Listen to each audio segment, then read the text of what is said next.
Anantapuram SP ఒక lady, Anantapuram DIG ఒక lady, అక్కడ చాలా మంది లేడీ పోలీస్ కానిస్టేబుల్స్ ఉన్నారు, లేడీ ఎస్ఐస్ ఉన్నారు. అలాంటి వాళ్ళ గురించి బట్టలు ఊడదీస్తాం, అలాగే ఇలాగా మాట్లాడుతా ఉంటే సిగ్గనిపించట్లేదా? సంస్కారమేనా అది?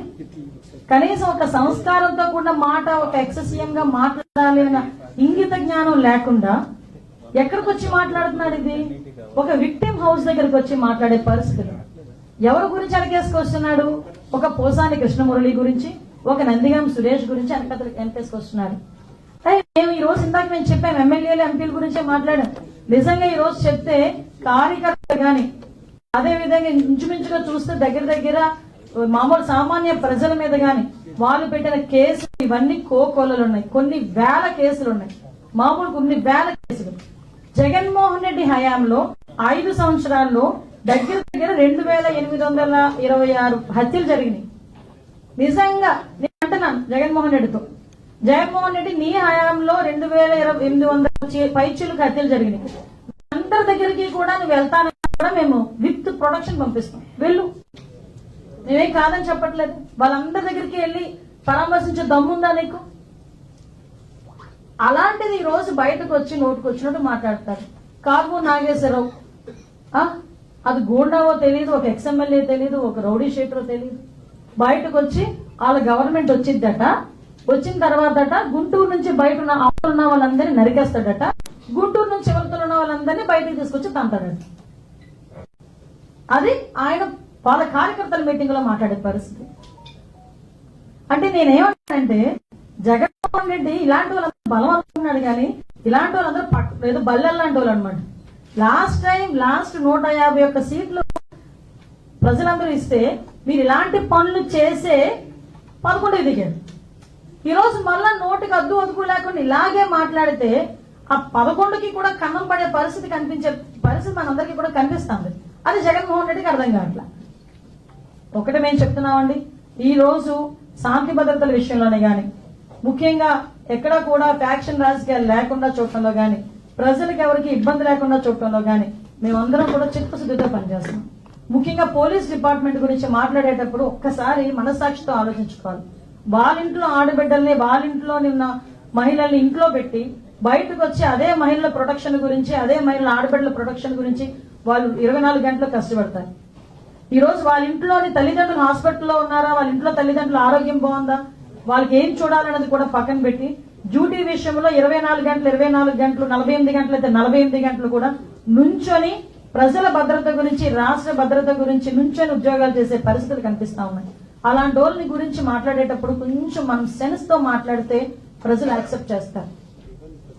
ఒక్కసారి అది కూడా ఆలోచన చేసుకోమని జగన్మోహన్ రెడ్డి గారికి చెప్తూ, పోలీస్ డిపార్ట్మెంట్ మీద అదే విధంగా ప్రజల్ని రెచ్చగొట్టే విధంగా, శాంతి భద్రతలకి భంగం వాటిల్లే విధంగా ఎవరైనా మాట్లాడినా, సోషల్ మీడియాలో పోస్టులు పెట్టినా కంపల్సరీగా తగిన చర్యలు తీసుకుంటామని మీ అందరికీ తెలియజేసుకుంటాం.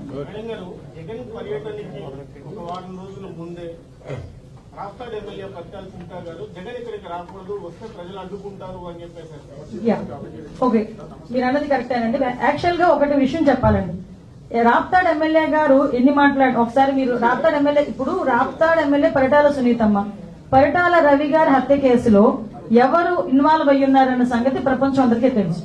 ఎక్కడో అక్కడ కడుపు మంట ఉంటుంది. ఆ కడుపు మంటతో అక్కడ ఒక సంస్కృతి ఉంది. కొంతమంది కొన్ని ఊర్లకు వైసీపీ నాయకులు రారు, కొంతమంది టీడీపీ వాళ్ళు ఆ ఊర్లకు వెళ్ళరు. కొంత సంస్కృతి అక్కడ నడుస్తుంది, కొన్ని రోజుల నుంచి నడుస్తుంది.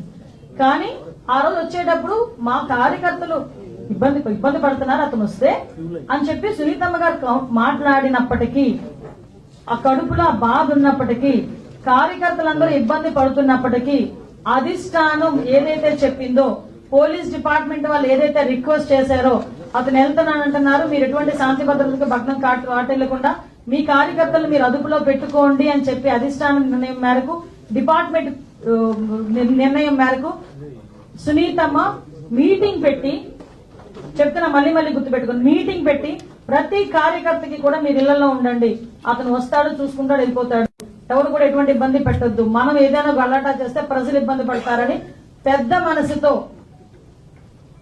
మనసుతో ఆవిడ ఆ రోజు ఆ కార్యకర్తలందరికీ కూడా విన్నవించుకుంటే కాబట్టే నేను వచ్చి అన్ని మాటలు మాట్లాడగలిగి బయటకు వెళ్ళగలిగాను. సార్ ఆలోచన చేసుకోవాలి. మేము మా లిమిట్స్ లో మేము ఉంటున్నాం, మా నాయకులు మా లిమిట్స్ లో మేము ఉంటున్నాం, మా అధినాయకుడు ఏం చెప్తారు చేయడానికి మేము సిద్ధంగా ఉన్నాం. కొన్ని సందర్భాల్లో శాంతి భద్రతల విషయంలో మమ్మల్ని మా ఏదో అంటారు కదా, మా సెల్ఫ్ రెస్పెక్ట్ ని చంపుకోనైనా ఈరోజు మేము కూర్చుంటున్నాం. ఎందుకు? ప్రజల అభిష్టం మేరకు, ప్రజల రక్షణార్థం. మేము ఆ విషయంలో చాలా క్లారిటీగా ఉన్నాం.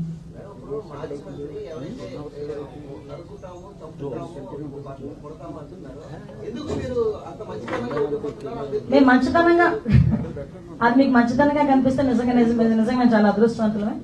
బయటకు వచ్చి ప్రెస్ మీట్ పెట్టి ఎలా మాట్లాడారు, ఏం మాట్లాడారు అన్నది ప్రపంచం అంతా చూశారు నిన్న. అదంతా ప్రెస్ మీట్ అంతా చూస్తా ఉంటే, ప్రెస్ మీట్ లో జగన్మోహన్ రెడ్డి ఆ ప్రెస్ అతని మాటలు ఒక చెవులో వినిపిస్తా ఉంటే మైండ్ లో రన్ అవుతుంది. ఏంటి రన్ అవుతుంది తెలుసా ప్రజలందరికీను? ఇదే జగన్మోహన్ రెడ్డి లాస్ట్ 5 సంవత్సరాలు చేసిన అరాచకాలన్నీ ప్రజల మైండ్ లో రివైండ్ అవుతున్నాయి. ఎలా రివైండ్ అవుతున్నాయి? మాట్లాడితే లా అండ్ ఆర్డర్ లేదు, లా అండ్ ఆర్డర్ లేదు, లా అండ్ ఆర్డర్ లేదు. అసలు నాకు అర్థం కాలేదు. ఇంతకు ముందు చంద్రబాబు నాయుడు గారు ప్రతిపక్ష నేతగా ఉండేటప్పుడు చలో ఆత్మకూరు అని చెప్పి పిలిపిస్తే నువ్వు ఇంటి దగ్గరకు వచ్చి తాళ్లు కట్టి, గేట్లకు తాళ్లు కట్టి ఆయన హౌస్ అరెస్ట్ చేసిన పరిస్థితి కూడా మర్చిపోయాడు ఆయన ఏమైనా? వైజాగ్ టూర్ పెట్టుకుంటే ఎయిర్పోర్ట్ నుంచి బయటకు రానివ్వకుండా గూండాలను పెట్టి అతని మీద దాడి చేయించిన పరిస్థితి మర్చిపోయాడు Jaganmohan Reddy. Law and order గురించి మాట్లాడుతున్నాడు ఆయన. ఇప్పుడు ఆయన ఎక్స్ సీఎం గా చంద్రబాబు నాయుడు గారు ఉన్నప్పుడు ఆయన చేసిన అరాచకాల్లో ఏదో మచ్చుకు కొన్ని చెప్తున్నా.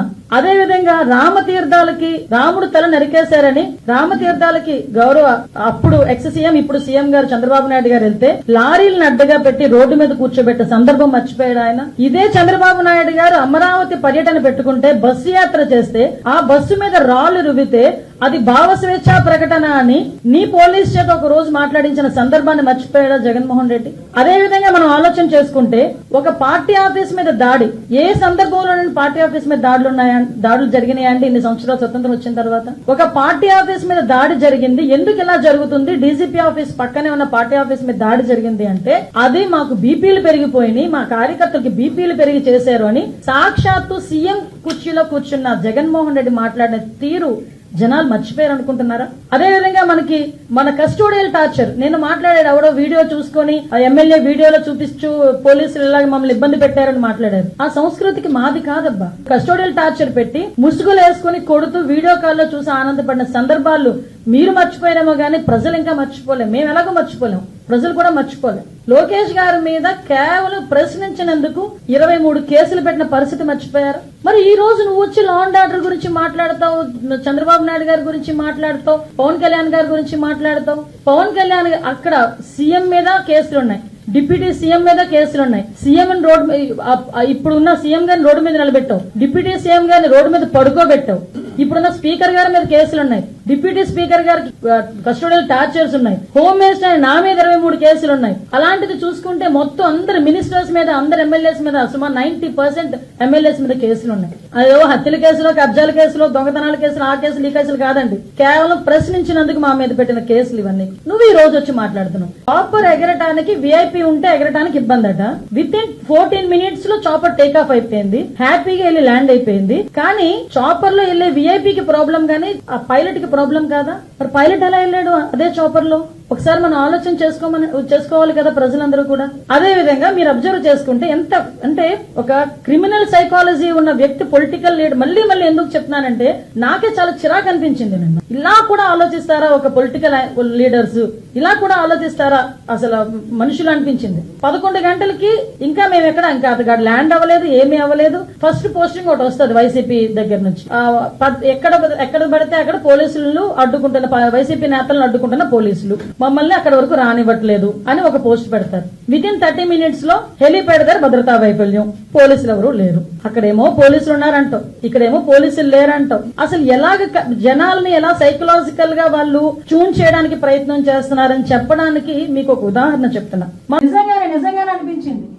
ఒక పోలీస్ కాకి చొక్కా ఒంటి మీదకి రావాలంటే ఏదో బయటకు వెళ్లి సీఎంఆర్ లోనో లేకపోతే ఎక్కడో లెక్కీ షాపింగ్ మాల్ కో లేకపోతే ఇంకో షాపింగ్ మాల్ కి వెళ్ళి కొనిసి తెచ్చుకున్నంత ఈజీ కాదు. కాకి బట్ చొక్కా మీద పడ్డమంటే ఆ కాకి చొక్కా పోలీస్ కానిస్టేబుల్ దగ్గర నుంచి ఐపీఎస్ వరకు కాకి చొక్కా ఒంటి మీద పడాలంటే ఎగ్జామ్స్ రాసుకొని రన్నింగ్లు పాస్ అయ్యి వాళ్ళు బాడీ ఫిజికల్ ఫిట్నెస్ కి వాళ్ళు పాస్ అయ్యి అదేవిధంగా ఇంటర్వ్యూలకు అటెండ్ అయ్యి కఠోరమైన శ్రమ చేస్తే తప్ప ఆ పోలీస్ చొక్కా ఒంటి మీదకి రాదు, ఆ కాకి చొక్కా ఒంటి మీదకి రాదు.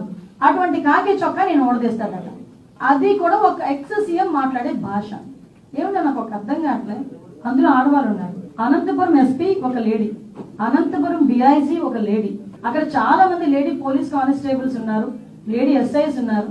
అలాంటి వాళ్ళ గురించి బట్టలు ఊడదీస్తాం అలాగే ఇలాగా మాట్లాడుతూ ఉంటే సిగ్గనిపించట్లేదా? సంస్కారమేనా అది? కనీసం ఒక సంస్కారంతో కూడా మాట ఒక ఎక్స్ సీఎం గా మాట్లాడాలి అన్న ఇంగిత జ్ఞానం లేకుండా ఎక్కడికి వచ్చి మాట్లాడుతున్నాడు? ఇది ఒక విక్టిమ్ హౌస్ దగ్గరకు వచ్చి మాట్లాడే పరిస్థితులు.